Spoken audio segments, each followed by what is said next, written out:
अन्न आणि औषध प्रशासनाकडून घेण्यात आलेल्या औषध निरीक्षक गट ब पदाची संपूर्ण भरती प्रक्रिया रद्द करण्याचा निर्णय महाराष्ट्र लोकसेवा आयोगाने घेतला। अन्न आणि औषध प्रशासनाच्या परीक्षेत गैरप्रकार झाल्याचा आरोप आणि पुरावे समोर आल्यानंतर हा निर्णय घेण्यात आला।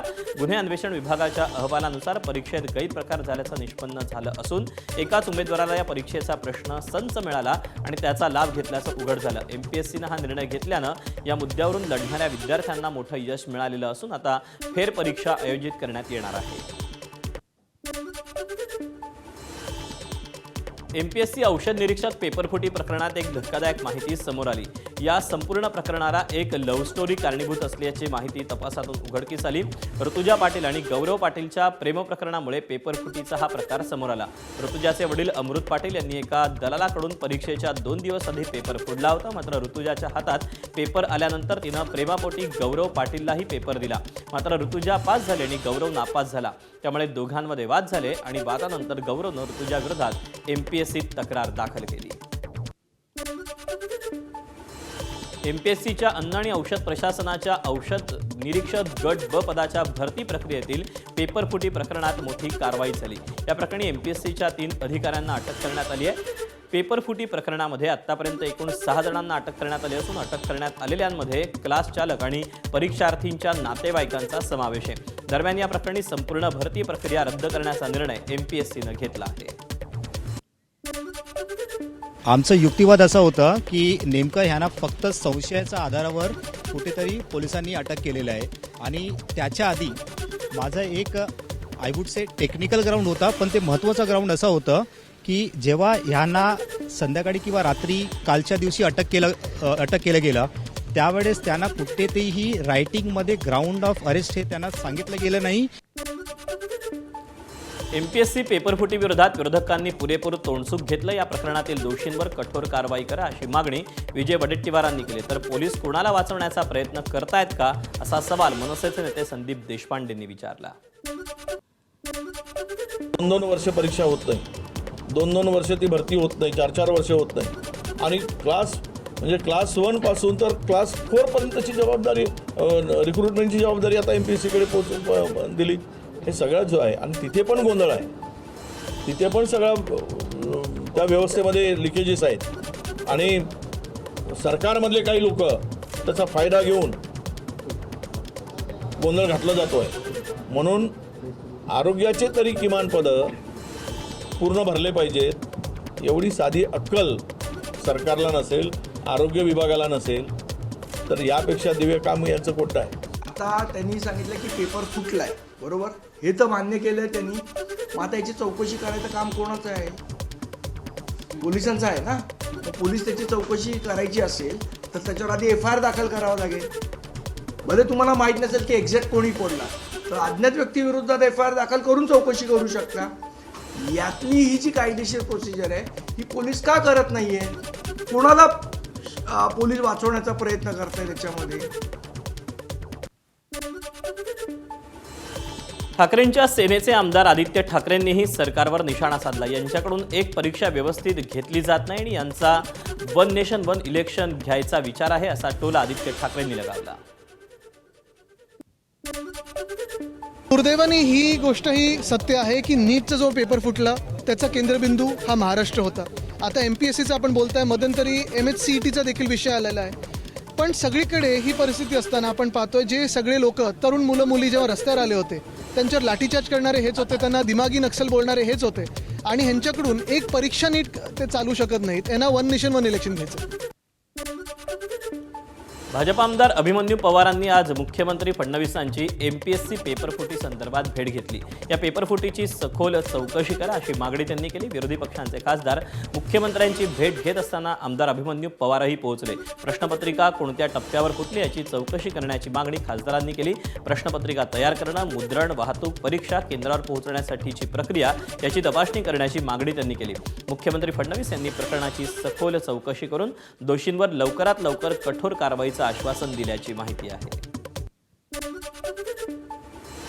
पुण्यातल्या एमपीएससीच्या विद्यार्थ्यांनी या पेपरफुटीवर तीव्र संताप व्यक्त केला। तर पेपर एकाकडे गेलेला नसून अनेकांपर्यंत पोहोचलाय। या संपूर्ण प्रकरणाची सखोल चौकशी करण्यात यावी अशी मागणी विद्यार्थ्यांनी केली आहे। पेपर 22 मार्चला झाला होता आणि त्याच्या 2 दिवस अगोदर काही विद्यार्थ्यांना म्हणजे क्वेश्चन मिळाले होते 100पैकी 90 आणि ते 20 मार्चलाच मिळाले होते. त्यानंतर 12 जूनला आयोगाची cut off category wise cut off लागली. त्यात 506 मुलांचे नाव होते आणि रोल नंबर त्यांचे मार्क्स त्यांनी त्यात मेन्शन केलेले नव्हते, फक्त कॅटेगरीचे कट ऑफ सांगितले होते. आणि त्यांचा इंटरव्ह्यू घेतल्यानंतर 22 जुलैला त्यांनी जनरल प्रोव्हिजनल मेरिट लिस्ट लावली. पण अगोदर आपण त्यांना आपल्याकडे पुरावे आले होते. आम्ही MPSC आयोगात स्वतः आम्ही 2 जण गेलो होतो. मी आमच्या नावाने तक्रार अर्ज दाखल केला होता आणि तरी त्यांनी नंतरचे 2-3 दिवस नाकारलं की आमच्याकडे कोणता तक्रार अर्जच आला नाही.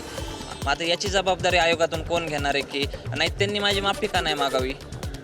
माझी जर त्यांनी बदनामी केली नापास झाल्यामुळं असं करतोय, पण आता पेपर फुटलाय म्हणल्यावर त्यांची काहीतरी नैतिक जबाबदारी नक्कीच आयोगाच्या अध्यक्ष सचिवांची येते. स्क्रीनशॉटमध्ये स्पष्ट उल्लेख होता की नंदुरबारचं कौटिल्य अकॅडमी म्हणून आहे, तर तो होता. आणि त्यानं सुरुवातीला जेव्हा रोहित दादांनी प्रश्न मांडला तर त्यावेळेस त्यांनी समोर येऊन सांगितलं की मी कोणत्याही चौकशीला तयार आहे, पण आज 1 महिना झालं तो पूर्णपणे गायब आहे. म्हणजे ह्याच्यावरून ही साखळी ही साधीसुधी साखळी नाही आहे. जसं ज्या ठिकाणी हा आयोग म्हणते की एकाला पोहोचला, मग त्या एकाला देणारा कोण आहे?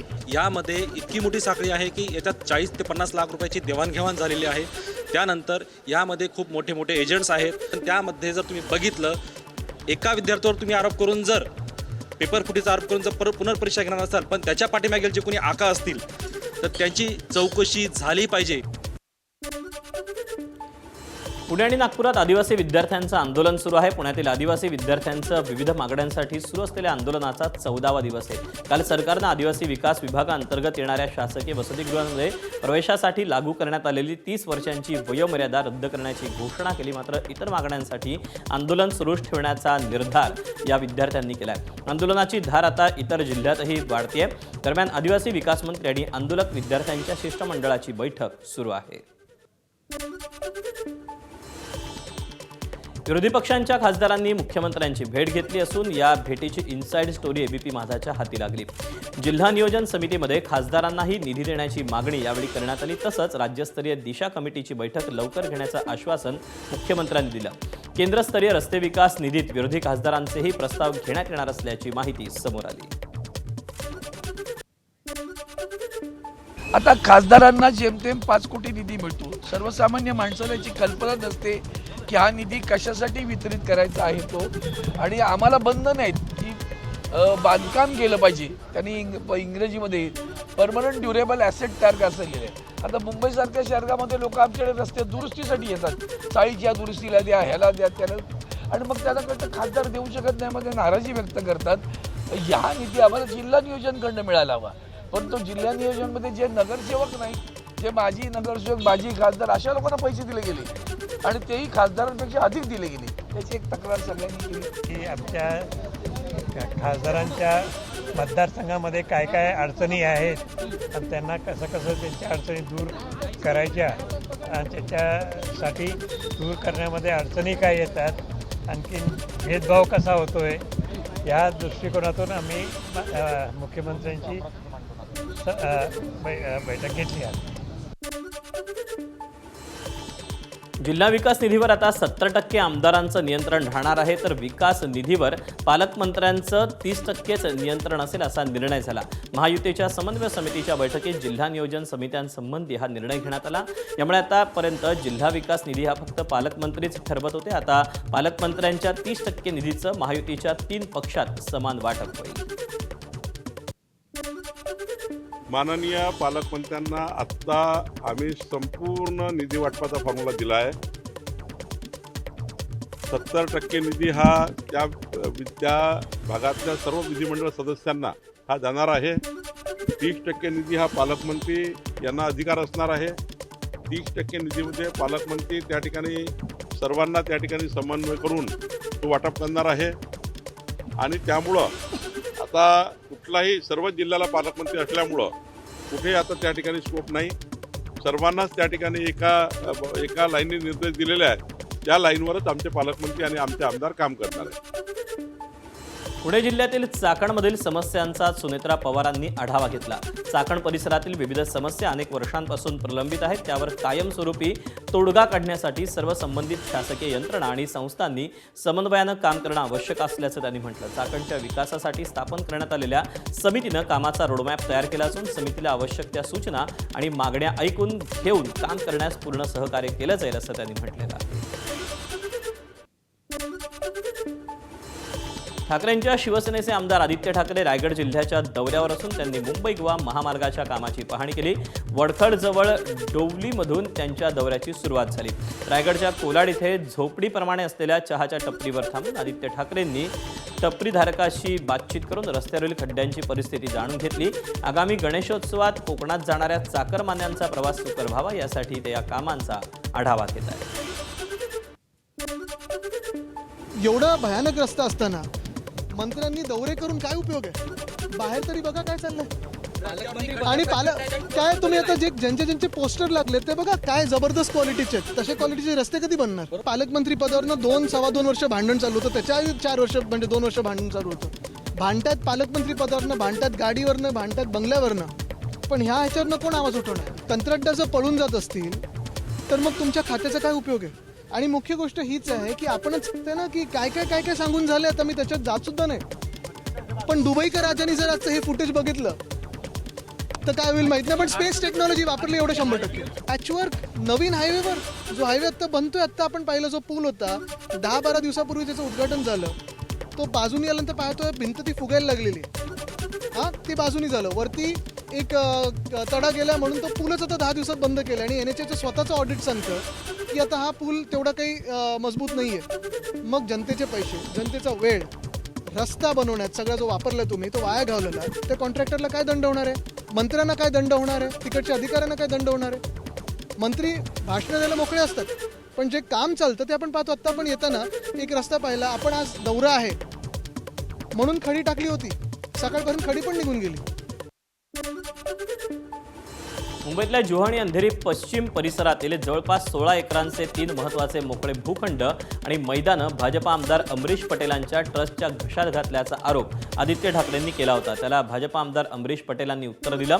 2 भूखंड विनामोबदला तर 1 भूखंड अतिशय कमी किमतीत दिल्याचा आरोप आदित्य ठाकरेंनी केला होता. मात्र हे आरोप आमदार अमरीश पटेलांनी फेटाळले. या जागी लायसन्स पद्धतीनं जागा मिळाल्याचं त्यांनी स्पष्ट केलं. तसंच मुख्यमंत्र्यांनी हे भूखंड आम्हाला दिलेत असा गैरसमज पसरवला जात असल्याचं त्यांनी म्हटलं आहे. मुख्यमंत्र्यांनी 3 भूखंड SUKMला वाटप केले आहेत. वस्तुस्थिती छत्रपती शिवाजी महाराज क्रीडा संकुल अंधेरी BMCने टेंडर प्रक्रियेद्वारे PPP मॉडेलद्वारे 11 एकर 57 गुंठे भाग कन्सेशन तत्वावर 10 वर्ष देण्यात आलेले आहे. अंधेरीच्या बी मी आपल्याला सांगितलं ते 1 एकर 62 गुंठे भाग देण्यात आलेला आहे. आणि लोकमान्य टिळकला बी म्हाडाच्या अटीवर भूखंडाच्या 92 गुंठे देण्यात आलेला आहे. भाडं 21 लाख पर इयर हे त्या मोठ्या स्पोर्ट्स कॉम्प्लेक्सचं भाडं असू शकत नाही. दुसरी गोष्ट म्हणजे भाड्याचे कुठचे प्लॉट्स असू शकतात? जे म्हाडाचे प्लॉट्स आहेत, जे तुम्हाला तिथे दुसरं काही चालत नाही आत्तापर्यंत, आणि मग तुम्ही एखाद्या प्लॉट कुठच्या संस्थेला दिलात, भाड्यावर दिलात, ते चालू शकतं. पण जुहूमध्ये लोकमान्य टिळक जे मैदान आहे ते तुम्ही भाड्यावर देताय? जनतेचं मैदान भाड्यावर देताय? ठाकरेंच्या सेनेचे खासदार संजय राऊतांनी महायुतीवर टीका केली. राहुल गांधींचं नेतृत्व मोदींच्या कितीतरी पुढे गेलंय असा दावा खासदार संजय राऊतांनी केला. त्यावर ठाकरेंच्या शिवसेनेची काय लक्तर झाली आहेत ती पहा असा पलटवार नवनाथ बन यांनी केला. नेतृत्व आता मोदींना मागे टाकून खूप पुढे गेलेलं आहे. मोदी सत्तेवर आहेत म्हणून या क्षणी नेते. ज्या क्षणी मोदी सत्तेवर नसतील त्या क्षणी ते नेते नसतील. राहुल गांधींचं तसं नाही. राहुल गांधी या देशाचे अनडिस्प्युटेड लीडर झालेले आहेत आणि ते तुम्हाला आता दिसत आहे. राहुल गांधींना 2014, 2019, 2024 या तिन्ही निवडणुकामध्ये जेवढे खासदार जिंकता आले नाही त्याच्यापेक्षा जास्त खासदार मोदीजींनी 2024ला जिंकलेत. त्यामुळं कुणाची लखतर वेशीला टांगली, कुणाची आबरू देशानं वेशीवर लटकवली आणि उबाटा गटाची लखतर काय झाली त्याच्याकडे बघा. देशाचे पंतप्रधान देश चालवण्यासाठी सक्षम आहेत. पंतप्रधान मोदी थकल्याचा दावा खासदार संजय राऊतांनी केला. मोदींची प्रकृती बरी नाही, त्यांना काम झेपत नाही. अमित शहा गृह खातं नाही तर गुंडाप्रमाणे टोळी चालवतायत अशी टीका राऊतांनी केली. त्यावर भाजपचे प्रवक्ते नवनाथ बन यांनी उत्तर दिलं. उद्धव ठाकरेंची अवस्था महाराष्ट्राला सांगा असा टोला त्यांनी लगावला. मोदींची प्रकृती बरी नाही असं माझं म्हणणं आहे. त्यामुळे मोदींना फार काम झेपत नाही. अमित शहा यांची प्रतिमा इतकी डागाळलेली आहे की ते गृह खातं चालवत नसून एखाद्या गुंडाप्रमाणे टोळी चालवतात वर्दीतल्या लोकांची, असं त्यांच्याविषयी उघडपणे बोललं जात आहे. आणि या सगळ्याचा परिणाम नरेंद्र मोदींच्या प्रतिमेवर गेल्या काही काळापासून झालेला आहे. हे मोदींना पटत आहे. या रिशफलमध्ये जोपर्यंत अमित शहाना बाजूला केलं जात नाही तोपर्यंत कोणत्या रिशफलला आता अर्थ उरलेला नाही. ही साधारण दिल्लीतल्या महत्त्वाच्या वर्तुळातली चर्चा आहे. पंतप्रधान नरेंद्र मोदीजींची प्रकृती कशी आहे देश बघतोय. मोदीजी आज देखील 18 तास काम करतायत. तुमच्या उद्धवजींची प्रकृती कशी आहे एकदा मेडिकल बुलेटिन काढून महाराष्ट्राला सांगा. उद्धवजी ठाकरे यांना स्टेजवर उठायला 2 माणसं लागतात हे महाराष्ट्रानं बघितलंय. मोदीजी आज वयाची 75 गाठली तरी फिट आहेत. तरुणांना लाजवेल अशा पद्धतीनं काम करतात. परंतु उद्धवजी ठाकरे यांची प्रकृती कशी आहे याचं मेडिकल बुलेटिन एकदा संजय राऊत महाराष्ट्रासमोर सांगा. अमित शहांसोबत मोदींनाही काम करायचं नाही असा मोठा दावा ठाकरेंचे खासदार संजय राऊत यांनी केला. अमित शहांनी देशाच्या राजकारणात विषारी प्रवाह आणल्याची टीका राऊतांनी केली. तसंच फडणवीसांना केंद्रीय जबाबदारी घ्यावी लागेल आणि शहा यांच्यासोबत फडणवीसांनाही काम करायचं नाही असा टोलाही संजय राऊतांनी लगावला. अमित शहा बरोबर काम करायला आता मोदी तयार नाही. पुढे बोला. केंद्रीय मंत्रिमंडळातून अमित शहाला वगळण्यासंदर्भात मोदींची मानसिकता आहे. आता ते किती धाडसाने निर्णय घेतात तो पाहू. रिपाई खरात गट महायुतीत सहभागी होण्याची शक्यता आहे. पक्षाध्यक्ष सचिन खरात यांनी मुख्यमंत्र्यांची भेट घेतली. या भेटीत दोन्ही नेत्यांमध्ये विविध सामाजिक आणि राजकीय विषयांवर चर्चा झाल्याची माहिती समोर आली. संविधान निर्माता महामानव डॉक्टर बाबासाहेब आंबेडकरांचा पक्ष पुढे नेण्याचं काम करत आहे आणि तो कायम पुढे नेण्याचं काम करत राहणार आहे. मी स्वतः रयतेचे राजे शिवाजी महाराज, संभाजीराजे, फुले शाह आंबेडकर यांच्या विचाराला फॉलो करतो आणि ते कायम करत राहणार आहे.